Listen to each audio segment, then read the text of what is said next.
আর এই তো বন্ধুরা, দুই মেয়েরই এক্সাম আছে, দুই মেয়েই চলে যাচ্ছে স্কুলে। আর ওর বাবা তো গাড়ি বের করে দিয়েছে নিচেই।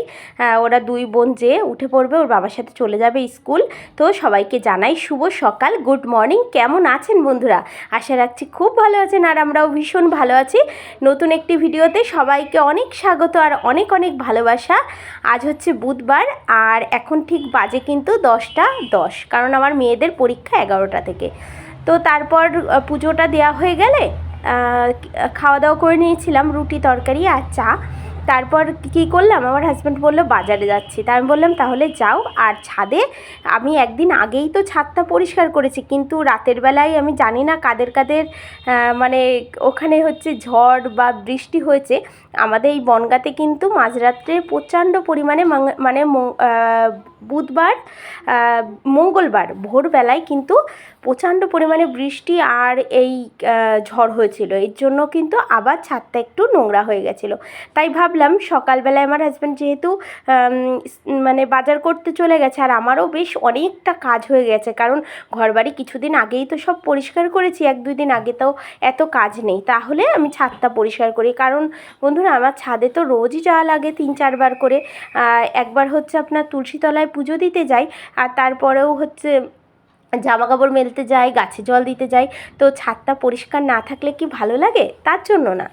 আমি হচ্ছে মধ্যবিত্ত পরিবারের একজন বউ, একার আমার সংসার, তাই আমাকে কিন্তু বুদ্ধি খাটিয়ে সব কিছু করতে হবে, কারণ আমার কোনো হেল্পিং হ্যান্ড নেই। তাই আমি আমার সংসারটাকে ঠিক কিভাবে সাজিয়ে গুছিয়ে পরিষ্কার পরিচ্ছন্ন রাখবো, একমাত্র আমার পরেই কিন্তু ডিপেন্ড করে। ঠিক আছে, তো চলুন আমি এই যে ছাদটা ঝাড় দিয়ে নিচ্ছি এবার সুন্দর করে, তারপরেই কিন্তু দেখতে ভালো লাগবে, ছাদটা অপূর্ব লাগবে, কারণ পরিষ্কার পরিচ্ছন্ন জিনিস সবারই ভালো লাগে। আর যেই বাড়ি পরিষ্কার পরিচ্ছন্ন থাকে সেই বাড়ি কিন্তু ভগবান বসবাস করে। ঠিক আছে, তো চলুন বন্ধুরা এই যে ময়লাগুলো এবারটা তুলে নিই। আর তুলতে তুলতে আপনাদের আমি একটা কথা শেয়ার করি। আগে যখন আমি আমার দুই মেয়ে তো এক ঘরে শুই, আর আমার হাজব্যান্ড আর একটা ঘরে শুই। ঠিক আছে, তো মাঝরাত্রে যখন আমরা বাথরুমে যেতাম আমার একটু ভয় ভয় লাগতো, কারণ কেন জানি না, কারণ সবাই ঘুমিয়ে পড়তো নিস্তব্ধ। কিন্তু আমার হাজব্যান্ড যেহেতু শিব পুজো করে, আর আমাদের বাড়ি তো 3 বেলাই পুজো হয়, তারপরে 3 বেলাই আমাদের ধূপ ধুনা জ্বলতেই থাকে। ঠিক আছে, এখন বিশ্বাস করুন বন্ধুরা, আমি রাতে কি 3টে 4টে 2টো একা একা গেলেও কিন্তু আমার এখন আর ভয় লাগে না, কারণ আমি এখন মন থেকে বিশ্বাস করে নিয়েছি যে ভগবান আমার বাড়িতেই আছে। তো ছাদটা কেমন লাগছে অবশ্যই কমেন্ট করে জানাবেন। তো চলুন দরজাটা দিয়ে দিই, রান্না করতে হবে তো। এবার দরজাটা সিটকিনিটা দেবো, দিয়ে তারপর সিঁড়ি দিয়ে নেমে যাব, যে কিন্তু আমি রান্নাটা করব। আর আমার সংসারটাকে আমি ভীষণ ভালোবাসি, তাই সারাদিন কাজ করলেও আমার কিন্তু কষ্ট হয় না। আমি প্রচুর কাজ করি সারাদিনে, কিন্তু বিশ্বাস করুন বন্ধুরা আমার এক ফোঁটা কষ্ট হয় না। আমি খুব আনন্দের সহিত কাজগুলো করি, কারণ যেহেতু বললামই তো আমার একার সংসার, আর সাজানো গোছানোর দায়িত্বটা কিন্তু সম্পূর্ণ নিজের পরেই থাকে। আর এই সিঁড়িটা আমি এইভাবে ঝাড় দিচ্ছি কেন, সিঁড়িটা কিন্তু আগে একবার ঝাড় দিয়ে নিয়েছি। তো ভাবলাম ছাদ থেকে নিচে নামছি, পায়ের ধুলো লাগতেই পারে, তাই একটু একটু ঝাড় দিয়ে নিই। ঠিক আছে, আমি কিন্তু সকালবেলা পুরো একদম একতলা পর্যন্ত ঝাড় দিয়ে নিয়েছি। তো সোম মঙ্গল 2 দিনই তো আমাদের বাড়ি নিরামিষ। বুধবার আমার হাজব্যান্ড বাজার নিয়ে এসছে দেশি মুরগি আর পেঁয়াজকলি, আর নিয়ে এসছে মটরশুঁটি, আর নিয়ে এসছে খাসির একটু চর্বি। তো মেয়েদেরকে একটু ঘুগনি করে দেবো। হ্যাঁ, এইটাও আপনাদের সাথে আমি এই রান্নাটা শেয়ার করব। আর নিয়ে এসছে 2 রকম তেল, সর্ষের তেল আর হচ্ছে রিফাইন তেল। আর বাড়িতেই ছিল পেঁয়াজ রসুন আলু, এইগুলো যেগুলো থাকে সবই ছিল। তো বন্ধুরা চলুন তরকারি কাটাকুটি করে নিই। তরকারি বলতে আজকে শুধু পেঁয়াজকলি ভাজাটাই করব। আমার হাজব্যান্ডকে বললাম যে আজকে বাজার থেকে খুব বেশি ঝামেলার কোনো কিছু তরকারি বা সবজি নিয়ে এসো না। আমাকে বললো কি ঝামেলার তরকারি? হ্যাঁ, উনি অত বোঝে না, আমি যেটা বলে দেবো উনি সেটাই নিয়ে আসবে। ঠিক আছে, আমাকে বাজারে যাওয়ার আগে বলে কি তরকারি নিয়ে আসবো, আমাকে সিলেক্ট করে দিতে হয় এই তরকারিটা নিয়ে এসো। হ্যাঁ, তারপরে সে নিয়ে আসবে। হ্যাঁ, তো যাই হোক, কিছু কিছু সময় কাজ করতে করতে রাগও হয় যে কি আর বলবো, উনি যাচ্ছে বাজারে দেখেই তো আনতে পারে। আবার মাঝে মাঝে বেশ ভালোও লাগে যে না, সংসারটা তো আমারই, আমাকে জিজ্ঞাসা করেই কাজটা করে, বেশ ভালো লাগে কিন্তু মাঝে মাঝে যখন মাথাটা আমার ঠান্ডা থাকে। আমি আবার প্রচণ্ড পরিমাণে রেগে যাই, হ্যাঁ, হঠাৎ করে রেগে যাই, আবার খুব কিন্তু ঠান্ডা মানুষ আমি, ঠিক আছে। আর আমার প্রচণ্ড পরিমাণে অভিমান মনে, মানে একজনের পরে অভিমান করলে না আমি সহজে সেটা তুলতে পারি না, সারা জীবন আমার মনে থাকে। তো চলুন, প্রচুর বকবক করে নিয়েছি, এরপরে আপনারা বলবেন আমি বিশাল বাচাল একটা মেয়ে, আমি শুধু বকবক করি। আর আমি বকবক না করলে আপনারা শুনবেনও বা কী করে। তো বন্ধুরা, পেঁয়াজকলিটা কেটে নিলাম। আজ না একটু অন্যভাবে পেঁয়াজকলি ভাজাটা করেছিলাম, জানেন তো, বেশ ভালো লেগেছে আমার। অন্যদিন পেঁয়াজকলি ভাজাটা খুব একটা মানে ভালো লাগে না। আজ কড়াইয়ে সামান্য একটুখানি তেল দিয়ে আমি পেঁয়াজকলিটা দিয়ে ঢেকে দিয়েছিলাম। ঢেকে দেওয়ার পর দেখছি পেঁয়াজকলি দিয়ে হালকা হালকা জল বেরোচ্ছে, তখন দিলাম আলু আর পেঁয়াজটা দিয়ে, দেখুন আবার ঢেকে দিয়েছি। তো এত সুন্দর হয়েছে খেতে ভাজাটাও। আর বন্ধুরা, বারান্দাটা কিন্তু আপনাদের না জানিয়েই একটু ঘোরাঘুরি করে পরিষ্কার করে নিয়েছি, হ্যাঁ, একটু ফার্নিচারটা ঘুরিয়ে নিয়েছি, বেশ দেখতে ভালো লাগে তাই না, মাঝে মাঝে ঘরের জিনিসপত্র একটু উল্টোপাল্টা করলে। তো ফোড়নে দিয়ে দিলাম গোটা গরম মশলা, জিরে আর একটা শুকনো লঙ্কা আর দুটো তেজপাতা। এইবারটা দিয়ে দেবো বেশ খানিকটা পেঁয়াজ। এবার এই পেঁয়াজটা দিয়ে দিলাম, দিয়ে ভালো করে কিন্তু ভাজা করে নেব। তো এই যে পেঁয়াজটা এবারটা ভাজা করে নিতে হবে। তারপরে এর মধ্যেই দিয়ে দেবো কিন্তু আস্ত একটা টমেটো, একটা না দুটো টমেটো দিয়েছিলাম, ছোট ছোট এবার টমেটো নিয়ে এসেছিলো, দেশি টমেটো, এর জন্য দুটো দিয়েছিলাম এই পেঁয়াজের ভেতরেই। এই দেখুন, এইবার এই টমেটো কটা আর হচ্ছে কাঁচা লঙ্কা কটা কিন্তু আমি ওই পেঁয়াজের ভেতরে দিয়ে দেবো। এইবারটা খুব ভালোভাবে এটাকে ভাজতে হবে। কতক্ষণ ভাজতে হবে? যতক্ষণ না টমেটোটা গলে যায়। টমেটোটা গলে যাওয়ার পরেই কিন্তু আমি দিয়ে দেবো হচ্ছে মাংসটা। আর মাংসটা দিয়ে দেওয়ার পরেই কিন্তু অনেকক্ষণ পর তারপরে নামাবো, কারণ একদম নরম হয়ে যাবে মাংসটা, গলে যাবে তারপর। তো দেখুন বন্ধুরা, মুরগিটা তো আগের থেকেই খুব সুন্দর করে ধুয়ে রেখেছি। আর দেশি মুরগি আমার হাজব্যান্ড খুব ভালো খায়, দেশি মুরগি আর খাসির মাংস। আর পোলট্রিটা তো আমাদের বাড়ি চলে না, আপনারা তো জানেন, কিন্তু আমার দুই মেয়ে আমি কিন্তু খাই, কিন্তু উনি খায় না বলে আমরা আনতেও বলি না।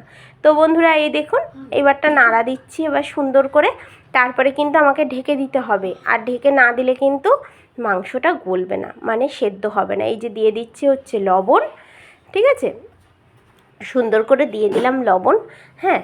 আর শোনেন একটা কথা, কয়দিন পর আমরা কিন্তু এক জায়গায় বেড়াতে যাচ্ছি, ধরে রাখতে পারেন এইবারটা একটু কাছে পিঠে যাচ্ছি, পরের বার কিন্তু অনেক দূরে যাব, ঠিক আছে। আর এই দেখুন, এইবারটা মাংসর উপরে দিয়ে দিলাম আলুটা, ঠিক আছে, এইভাবেই আলুটাও সিদ্ধ হয়ে যাবে মাংসর সাথে সাথে। আর পেঁয়াজকলি ভাজাটা তো হয়েই গেছে। আর আমার দুই মেয়ের না প্রচণ্ড পরিমাণে কাশি হয়েছে বন্ধুরা, কিছু মনে করবেন না, ঠিক আছে। তো বন্ধুরা, ঢেকে দিলাম, ঢেকে দিয়ে চলে আসলাম। এই জলের বোতলগুলো এবারটা পুড়ে নেবো কিন্তু, হ্যাঁ, কারণ অ্যাকোয়াগার্ডটা চালিয়ে দিয়েছি আর জলটাও বেশ পুড়ে গেছে। এইবারটা কিন্তু দিয়ে দেবো হচ্ছে জলের বোতলগুলো পুড়তে। কারণ কি বলুন তো বন্ধুরা, একটা করে জলের বোতল পড়বে আর আমি কিন্তু কাজ করে নিতে পারবো তার ভেতরে। এই দেখুন একটা পুড়ে গেছে। আর আমার না ওই ধৈর্যই কুলায় না, ওই দাঁড়াই থেকে থেকে জলের বোতল পোড়ো কি একটা করে বসাই আর আমি একটা করে কাজ করি, এর জন্য ওর ভেতরেই আমার জলের বোতল কয়টা পুরা হয়ে যায়, ঠিক আছে বন্ধুরা। এই দেখুন জলের বোতলটা বসিয়ে দিলাম পুড়তে। আর আজকে আপনাদের সাথে আর বিছানা গোছানোটা শেয়ার করিনি, এই যে ঝাড়ছি এটাই আপনাদেরকে দেখালাম তাড়াতাড়ি করে, কারণ হচ্ছে প্রত্যেক দিন একই রকম জিনিস দেখানো যাবে না, দেখানো গেলে আপনাদেরও বোর লাগবে, তাই না। এই দেখুন আমার ফার্নিচারগুলোও সুন্দর করে মোছা আছে, আমি আর আজ কিচ্ছু মুছিনি, কারণ গতকালই মুছেছিলাম এই জন্য। আর এই যে আমার হাজব্যান্ডের ঘরটাও সুন্দর করে গুছিয়ে নিয়েছি। আর আমার দুই মেয়ে কিন্তু চলে এসছে, কারণ 1:30টার সময় যেহেতু ছুটি। এই দেখুন আমার ছোটো মেয়ে বাড়ি এসে অল্প কয়টা ভাত খেয়েই বসে গেছে মটরশুঁটি ছাড়াতে, ওইটা আমার ছোটো মেয়ের কাজ। তো ঠাকুর ঘরটাও মুছে বাসন মেজে উপুর করে দিয়েছি। দেখুন আমি এইবারটা ওই মাংসটা সাতলিয়ে নামিয়ে নিয়েছি। তারপরে মাংসটায় যেই বাটনাগুলো দেয়, কাঁচা লঙ্কা, টমেটো, আদা, জিরে, হচ্ছে আপনার ধনে, রসুন, ঠিক আছে, একটুখানি পেঁয়াজ দিয়ে বাটা করে নিয়ে মশলাটা কষিয়ে নিয়েছি। আর বিশ্বাস করুন বন্ধুরা, আজ আমি একটু শুকনো লঙ্কার গুঁড়ো ইউজ করিনি, শুকনো লঙ্কা আমি বেটে দিয়েছিলাম। তো সুন্দরই রং হয়েছে। আমি আর ভাবছি কি শুকনো লঙ্কার গুঁড়ো ইউজ করব না, আমার হাজব্যান্ড না পছন্দ করে না ঠিক শুকনো লঙ্কার গুঁড়োটা, ঠিক আছে, এই জন্য। তো এই দেখুন বন্ধুরা, এইবারটা খুব সুন্দরভাবে আমি কিন্তু কষিয়ে নেব হচ্ছে মাংসটা। দেখুন এখনই কিন্তু কত সুন্দর কালার এসে গেছে, কারণ মাংসটা তো আগে সাঁতলিয়ে নিয়েছে এই জন্য। আর এই মাংসটা না অনেক টেস্ট হয় এইভাবে রান্না করলে। আপনারা এইভাবে রান্না করে দেখবেন, খাসি হোক মুরগি হোক দুটোতেই অনেক সুন্দর হবে। দেখুন আমার মাংসটা আমি এইভাবে সুন্দর করে একদম গামাখা করে নামিয়ে নিয়েছি, কারণ আমাদের বাড়ি কেউই ঝোল খুব একটা পছন্দ করে না, তার জন্য। আর আপনাদেরকে আজকে একটা নতুন জিনিস দেখাবো। দেখুন আমার বড় মেয়ে কী বানাচ্ছে দেখবেন, একটা ব্যাগ মতো বানাবে। ব্যাগটা আমি পরের ভিডিওতে আপনাদের দেখাবো। ও বানাচ্ছে কিচেন সরি, ও বানাচ্ছে এই জন্য। আর এই যে বন্ধুরা, সন্ধ্যাবেলা আমি সন্ধ্যা পুজো দিয়ে আমার গোপাল সোনাদেরকে কিন্তু ঘুম পাড়িয়ে দিয়েছি, আর ঠাকুরের বাসনটাও কিন্তু উপর দিয়ে দিয়েছি, ঠিক আছে।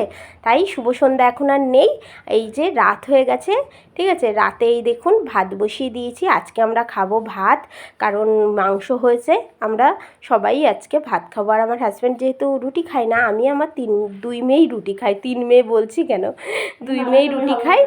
আর এই দেখুন অল্প কয়টা ভাত রেখে দিয়েছি, এটা আমার ছোটো মেয়েকে এখন খাইয়ে ঘুম পাড়িয়ে দেবো, ঠিক আছে। এটাই আপনাদের সাথে আমি বলছিলাম। আর ভাতটা বসিয়ে দিয়েছে আমার হাজব্যান্ড, আর আমার বড় মেয়ে আর আমি 3 জনে খাবো। আর এটাও গরম ভাত, কারণ আমাদের পাশে ডগির কিছু বাচ্চারা আছে, ডগি আছে, ওদের আমরা খেতে দিই, তার জন্য ভাত করেছিলাম। আমার ছোটো মেয়ের জন্যও রেখে দিয়েছি একবারে, কারণ ও ওই পর্যন্ত জেগে থাকতে পারবে না এই জন্য, ঠিক আছে। তো বন্ধুরা চলুন তারপরে আবার আসছি। তো বন্ধুরা এখন তো অনেকটা রাতই হয়ে গেছে, এরপর আমরা খেয়ে নেব। মানে এখন ছোটো মেয়েকে খাবো, আর ভাত বসিয়েছি, ভাতটা হয়ে গেলে আমরা খাবো। ওই ভাতটাও গরম ভাত, যেটা ছোটো মেয়েকে খাবো। কারণ একটু আগে কিছু মানে আমাদের এই সামনেই, আমাদের বাড়ির সামনেই ডগির বাচ্চারা থাকে, কিছু ডগি থাকে, এই ছোট ছোট বাচ্চারা, তাদের আমরা খেতে দিই, ঠিক আছে। ও তাদের জন্যই ভাতটা করেছিলাম। এবার তাদের থেকে মেয়ের জন্য কিছুটা রেখে দিয়েছি, কারণ অতটা রাত্রি অবধি ও জাগতে পারবে না, আজকে ঘুমিয়ে পড়বে সকাল সকাল। আর এমনিতেও তাড়াতাড়ি ঘুমানোই উচিত, তবুও তো আমাদের দেরি হয়ে যায়। তো চলুন, আর তো কিছু দেখানোর নেই, এখানেই শেষ করছি তাহলে আজকের ভিডিওটা। আবার দেখা হবে নতুন একটি ভিডিওর সাথে। ততক্ষণ সবাই খুব ভালো থাকবেন, সুস্থ থাকবেন, আর সাবধানে থাকবেন। আর দেশ এবং দেশের বাইরে যে বন্ধুরা আমার ভিডিও দেখেন, সবাইকে জানাই অসংখ্য ধন্যবাদ। এই বলে আজকে রাত্রির এই ভিডিওটা শেষ করছি, আর সবাইকে জানাই শুভরাত্রি।